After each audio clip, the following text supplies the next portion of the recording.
নমস্কাৰ মোৰ নাম জ্যোতিৰাজ চমুৱা আৰু এটা বহুত গুৰুত্বপূৰ্ণ আৰু তাৎপৰ্যপূৰ্ণ বিষয় লৈ আপোনালোকৰ মাজত আহিছো এই বিষয়টোৰ কথা হয়তো বহুতে নাপাতে বা চৰ্চা নকৰে কিন্তু মই এই বিষয়টোৰ প্ৰতি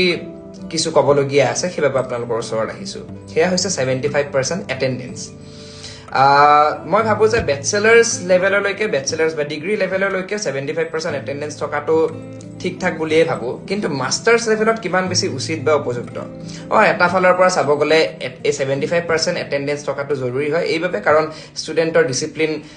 ডিসিপ্লিন এটা মেইনটেইন কৰি চলিব লাগে বা মৰেল ভ্যালুছৰ কাৰণেও ঠিকই আছে কিন্তু আন এটা সাইডৰ পৰা যদি চোৱা যায় তেন্তে আমি দেখা পাওঁ যে ব্যাচেলাৰ্স ডিগ্ৰী পাস কৰাৰ পিছত বহুত ষ্টুডেন্ট বিভিন্ন ধৰণৰ কম্পিটিটিভ এক্সামছৰ প্ৰিপাৰেচনত ব্যস্ত হৈ পৰে সেয়া লাগিলে ইউপিএসসি হওক বা ষ্টেট পিসিএস এক্সামবোৰ হওক বা অন্য এক্সাম যেনেকৈ ইউজিসি নেট এনেকুৱা ধৰণৰ এক্সামবোৰ প্ৰিপাৰেচনত লাগি যায় আৰু বেলেগ ষ্টুডেন্টবোৰে পাৰ্ট টাইম জববোৰ কৰা আৰম্ভ কৰি দিয়ে সো দ্যাট নিজৰ একাডেমিক এক্সপেন্সেছবোৰ উলিয়াব পাৰে বা ঘৰত বেছি ফাইনান্সিয়েল বাৰ্ডেনটো দিব নিবিচাৰে নিজৰ ফেমিলি কাৰণ 21-22-23 বছৰ বয়স হৈ যোৱাৰ পিছত নিজৰো মনলৈ এটা আহে যে নিজেও যদি দুপইচা ইনকাম কৰি উপাৰ্জন কৰি পেলাই নিজৰো খৰচ অকণমান বহন কৰিব পাৰো সেয়েহে তেনে ক্ষেত্ৰত 75% এটেন্ডেন্স মেইনটেইন কৰাটো আমাৰ নিচিনা ষ্টুডেন্টছবোৰৰ বাবে স্পেচিয়েলি মাষ্টাৰ্ছ ডিগ্ৰীত বহুত বেছি কঠিন হৈ পৰা দেখা যায় সেয়েহে মই আপোনালোকৰ মতামতবোৰ জানিব বিচাৰিম যে আপোনালোকে এই বিষয়ত কি ভাবে মই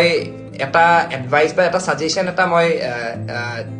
দিব বিচাৰিম যে অনাগত সময়ত যেন চৰকাৰে এইটো বিষয়ক অকণমান গাম্ভীৰ্যপূৰ্ণভাৱে অকণমান চৰ্চা কৰে আৰু যেন এই 75% এটেন্ডেন্স যদিহে পাৰে অকণমান যদি কম কৰি দিব পাৰে লিমিটটো আৰু দেখা পোৱা যায় যে বহুত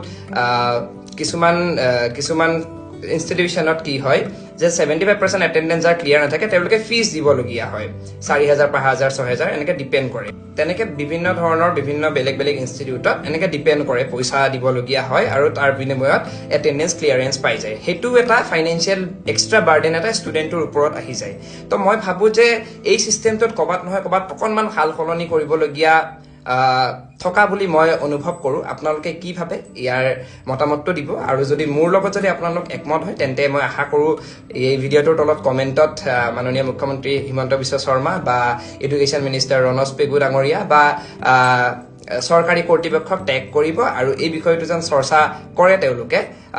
তাৰে আশা কৰিম ধন্যবাদ